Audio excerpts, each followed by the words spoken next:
नमस्कार। आज हम बात करने वाले हैं गायत्री मंत्र की। ये दुनिया के सबसे प्रतिष्ठित मंत्रों में से एक है ना? आध्यात्मिक ज्ञान का एक आधार स्तंभ। तो आज हम इसके शब्दों के पीछे छिपे गहरे अर्थ और इसकी फिलॉसफी को समझेंगे। हिंदू शास्त्रों में तो गायत्री मंत्र को महामंत्र का दर्जा दिया गया है, मतलब सभी मंत्रों का मंत्र, सर्वश्रेष्ठ। पर सवाल ये है कि आखिर इसे ये दर्जा मिला क्यों है? चलिए इसी रहस्य को समझते हैं। ये जो मंत्र है ये संस्कृत में है और इसका जिक्र मिलता है ऋग्वेद में, जिसे दुनिया की पहली किताब माना जाता है। और इसी वजह से इसे वेद माता यानी वेदों की माँ भी कहते हैं। मजेदार बात यह है कि ये जो साधारण से दिखने वाले शब्द हैं ना, इनके अंदर ब्रह्मांड के गहरे राज छुपे हुए हैं। तो इस मंत्र की पूरी खूबसूरती को समझने के लिए इसे शब्द दर शब्द देखना बहुत जरूरी है। चलिए बिल्कुल पहली ध्वनि से शुरू करते हैं और इसके हर हिस्से के गहरे मतलब को उजागर करते हैं। तो मंत्र की शुरुआत होती है इन ब्रह्मांडीय ध्वनियों से, ओम भूर भुवः स्वः। अब ये सिर्फ शब्द नहीं है, बल्कि ये एग्जिस्टेंस के, हमारे अस्तित्व के अलग अलग लेवल को दिखाते हैं। यहाँ देखिए, ओम जो है वो तो है ब्रह्मांड की वो पहली आवाज, द कॉस्मिक साउंड। भू का मतलब है हमारी ये दुनिया, ये फिजिकल वर्ल्ड यानी पृथ्वी। भुवा दिखाता है सूक्ष्म जगत को यानी अंतरिक्ष। और स्व है दिव्यलोक, मतलब स्वर्ग। जरा सोचिए, एक ही लाइन में पूरी की पूरी सृष्टि का आवाहन कर लिया गया है। तो ब्रह्मांड के इन स्तरों का आवाहन करने के बाद मंत्र हमें उस दिव्य प्रकाश की ओर ले जाता है जो इन सब के केंद्र में है। और यहीं से उसकी पूजा, उसकी आराधना शुरू होती है। तत् का मतलब है उस, ये उस एक सर्वोच्च शक्ति की ओर इशारा है।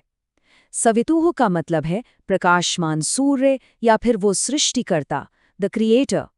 और वरेण्यम का मतलब है जो सबसे श्रेष्ठ हो, पूजनीय हो। तो कुल मिलाकर हम उस तेजस्वी और पूजनीय सृष्टिकर्ता को पुकार रहे हैं। अब हम आते हैं मंत्र के उस हिस्से पर जहां असल ध्यान की क्रिया का जिक्र है। कह सकते हैं कि ये मंत्र का दिल है, जहां हम अपना पूरा ध्यान लगाते हैं। भर्गो का मतलब है वो तेज जो पाप और अज्ञान को खत्म कर देता है, देवस्य यानी उस दिव्य प्रकाश का। और धीमहि का मतलब है हम ध्यान करते हैं। तो मतलब ये हुआ कि हम उस दिव्य पाप को नष्ट करने वाले प्रकाश पर ध्यान लगा रहे हैं। और आखिर में मंत्र खत्म होता है एक प्रार्थना के साथ। ये सिर्फ एक मांग नहीं है, बल्कि एक गहरी आध्यात्मिक इच्छा है। ध्रियो का मतलब है हमारी बुद्धि, हमारा इंटेलेक्ट। योनः का मतलब है जो हमारी, और प्रचोदयात का मतलब है प्रेरित करे या प्रकाशित करे। तो पूरी प्रार्थना ये है कि वो दिव्य प्रकाश हमारी बुद्धि को सही रास्ते पर चलने के लिए प्रेरित करे। अच्छा, शब्दों का मतलब तो हमने समझ लिया, लेकिन अब सवाल ये उठता है कि इन सीधे साधे शब्दों के पीछे वो गहरी फिलॉसफी, वो आध्यात्मिक विज्ञान क्या है? तो चलिए अब शब्दों से आगे बढ़ते हैं और उन दार्शनिक कॉन्सेप्ट्स को समझते हैं जो गायत्री मंत्र को इतना ज्यादा शक्तिशाली बनाते हैं। एक और बड़ी दिलचस्प बात है, गायत्री मंत्र को चतुष्पदी भी कहते हैं। चतुष्पदी मतलब 4 पैरों वाला, या कह लीजिए 4 स्टेप्स वाला। और ये 4 स्टेप्स हमारी चेतना की 4 अवस्थाओं को दिखाते हैं। पहली, जागृत अवस्था, जब हम जागे हुए हैं। दूसरी, स्वप्न अवस्था। तीसरी, गहरी नींद। और एक चौथी भी है जो इन सबसे परे है, एक दिव्य अवस्था, जिसे तुरीय कहते हैं। ये मंत्र प्रकृति के 3 गुणों, सत्व, रजस और तमस से भी जुड़ा हुआ है। जब कोई साधक इसके दिव्य प्रकाश पर ध्यान लगाता है तो वो रजस यानी बेचैनी और तमस यानी अज्ञान के चक्र से ऊपर उठकर सात्विक अवस्था में स्थिर हो जाता है, जो कि पवित्रता और संतुलन की स्टेट है। अब जरा ये देखते हैं कि कैसे सिर्फ एक मंत्र एक पूरी संस्कृति और ज्ञान के भंडार का आधार माना जाता है। ये सिर्फ एक प्रार्थना नहीं, बल्कि एक बीज की तरह है। गायत्री मंत्र को एक बीज मंत्र या सीड मंत्र के तौर पर देखा जाता है। ये एक बहुत शक्तिशाली मेटाफॉर है। सोचिए, जैसे एक छोटे से बीज से एक बहुत बड़ा पेड़ उगता है, ठीक वैसे ही इस एक मंत्र से ज्ञान का एक विशाल जंगल पनपा है। ऐसी मान्यता है कि चारों वेद असल में गायत्री के इन्हीं 4 चरणों की ही डिटेल में व्याख्या है।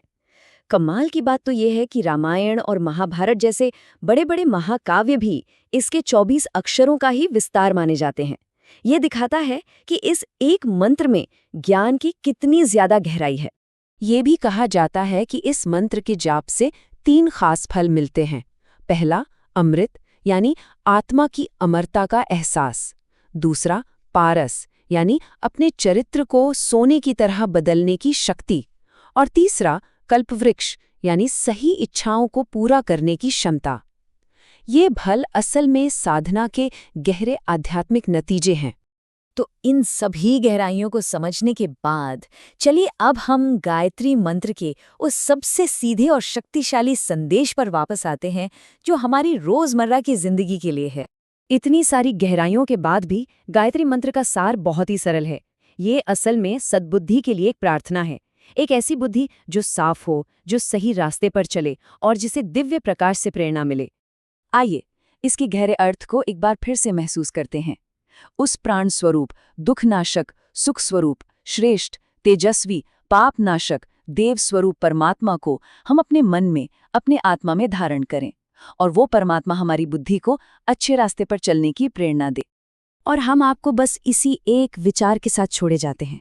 जरा सोचिए, अगर हमारी बुद्धि ही सही और प्रकाशित रास्ते पर हो तो जीवन में सच्ची सफलता और शांति पाने के लिए और क्या बाकी रह जाता है।